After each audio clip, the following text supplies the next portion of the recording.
Hi friends, welcome back to the channel. So I was doing a little moving around out here because I had started the hardening off process for a lot of my brassicas and my onions, and I figured I should probably pick up the camera and show you guys what's happening. So I normally do my hardening off just out in the open, and then I also use this portable greenhouse to help me, just take away some of that wind chill off of my plants, or when I'm starting to have them stay outside. This also takes away some of the harsh coldness. And I like to also use it when it's a little bit colder outside, but the sun is nice. I sometimes leave them in this to get a little bit more warm. So I just kind of play with both elements based on what I'm looking for my seedlings. So with these being mostly cold weather crops, I want to not keep the temperature in here, not keep them in here if the temperature is too high. So when I came out here, I used this thermometer, and I'll link it for you guys, but I'm able to use an app and check on the temperature if I'm not directly near where I could pick it up for myself. So that is really helpful. So I just went on the app and the temperature went up to like 79, almost 80 degrees. And you'll find that that happens a lot whenever you're using any of these portable greenhouses and have it in full sun. The temperature will rise pretty quickly. So to alleviate that, sometimes I just pick up the opening part and put that over. But other times I come in and I take out the plants, especially because it's still just a nice day. The temperature outside is around, I would say, let me actually check for you guys.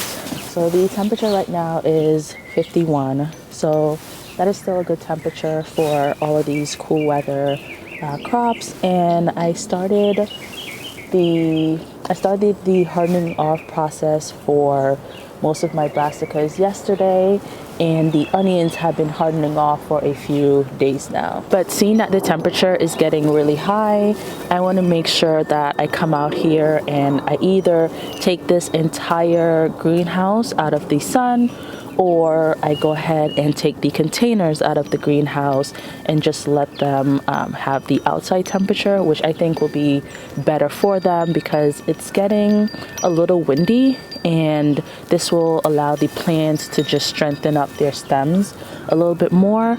So this is a good time to just have them in the sun. It's not really sunny to the point that it will scorch your plant, but it's still a good temperature. So whenever I start the hardening off process, I start them by giving them maybe a couple hours each time that I put them outside.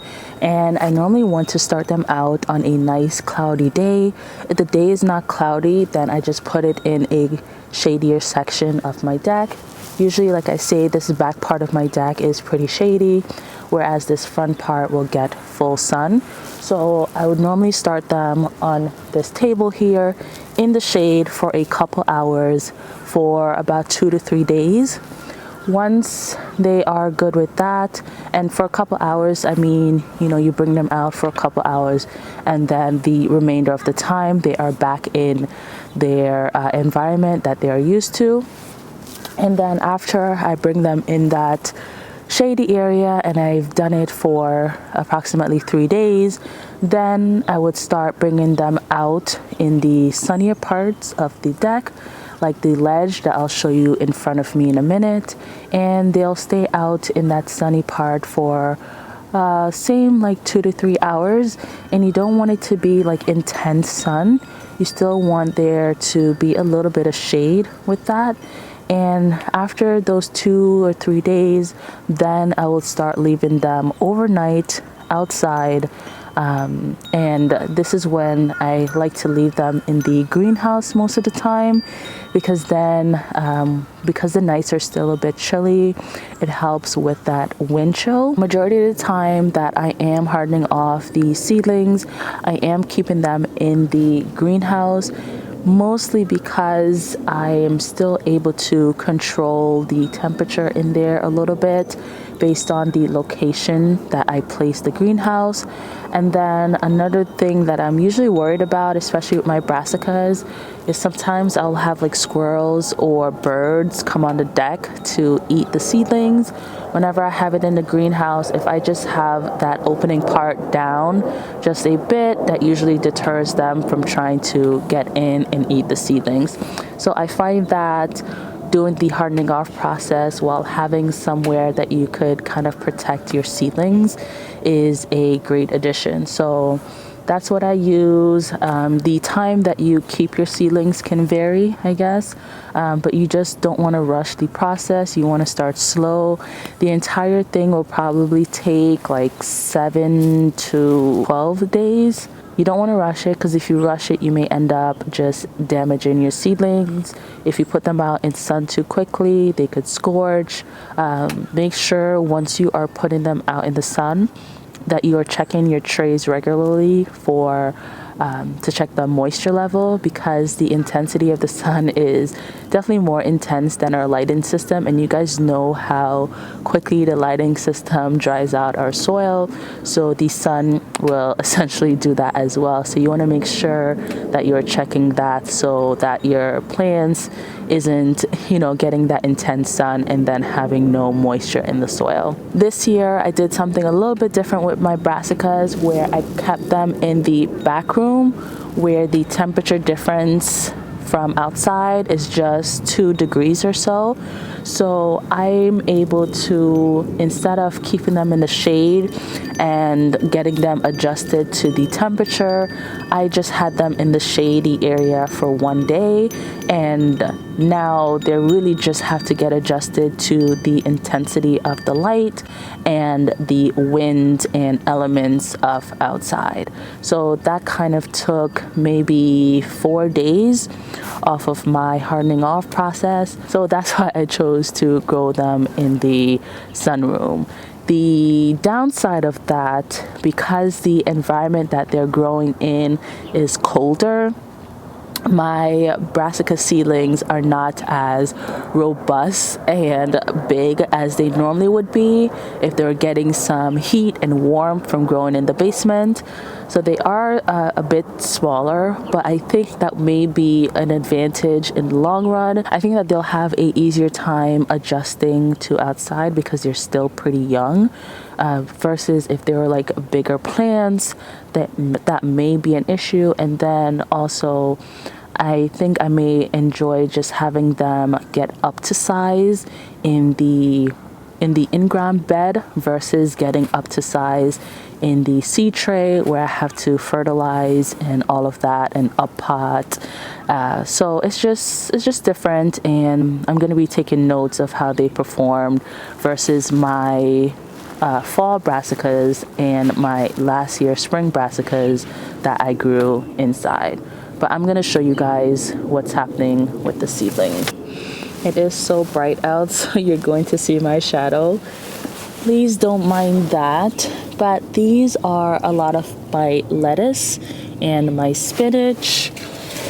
The germination was pretty spotty, especially when it came to Giganti spinach variety. Only 1 seed sprouted from that, but I think this is enough spinach for me here.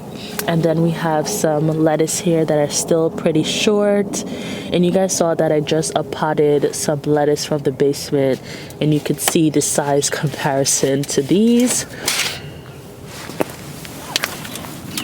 Then we have, what are these, our cabbages and cauliflower, and I think we also have Brussels sprouts here, and I think this is enough of those for me, so I'm not too worried. The purple cabbage is just now coming up. I'm really excited for those. And then back here is our Asian vegetables. Our Asian greens. We have the purple bok choy back here. They're doing well. I could tell they're having a little issue with spacing, especially because I planted 2 seeds per cell. I think next year I'm just going to keep that at 1. But these are going to go in the green stalk pretty soon, so I'm not worried. Then we have our tray here of the hyssop and the chamomile, both varieties, and I think they're both doing really well. This was the peas that we started indoors, and it's just absolutely insane. We have some yellowing. It does need to be fertilized, but I just want to figure out a way to go ahead and plant these outdoors. But definitely not planting peas as early as I did this year. And down here we have some more peas that I started recently, and those are a much better height for me. So I will definitely make note of that and start that again this year. And these were started in the back sunroom. Then we have our collards and our chards that are doing well down here. And then we have the different kales. We're only having good germination and growth really from the Russian red. So a little disappointed with the kale germination. And then back here is our onions. We have like 4 different varieties of onions, but they are the perfect height, and I may start them maybe 1 week later than I did this year because these are starting to fall over. But I am going to sift the potting mix that I use because I think